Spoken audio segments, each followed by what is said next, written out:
Qaradağ rayonunun Müşfiqabad qəsəbəsinin Yeni Həyat küçəsinin sakinləri qaynar xəttimizə müraciət edərək bildirirlər ki, artıq 20 ilə yaxındır ki, yaşadıkları binanın altında gördüyünüz kimi çirkab suları ilə dolu olur. Artıq binada üfunət ilə yaşamaq qeyri-mümkündür. Həmin məsələ ilə bağlı aidiyyatlı qurumlara dəfələrlə müraciət etsələr də onların müraciətlərinə baxan yoxdur.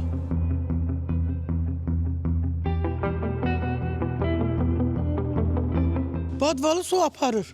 Ağcaqanad əlindən evimizdə biz nə qədər mən xəstəyəm, allergiyalı adamam, həm şikəstəm.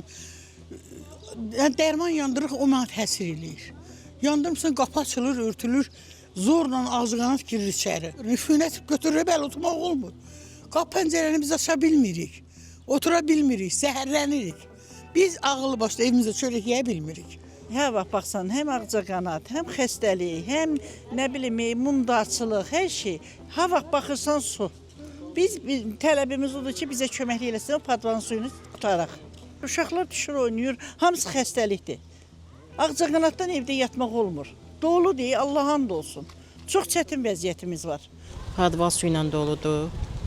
Heç baxan da yoxdur, heç kəs baxmır. Səlqəsiz vəziyyətdədir, heç elə bilsən ki, keçmişdən qalma bir yerdir. Çox narazıyıq. JK deyirsən, JK deyirsən, mənlik deyil. Azər su kanal idarəsində deyirsən, bunlar da gəlir, çəkir, gedir, deyir, qurut suyudur. Bələdiyyədir, hər hansı bir dənə siyahı götürürlər, əmlak pulu yığır, nə bilim, biri istismar pulu yığır. Amma bir niyə baxan yoxdur. Əmlak pulu yığırsansa, deməli bu əmlak səndir. Gəl bunun altındakı suyu qurut da, qardaş.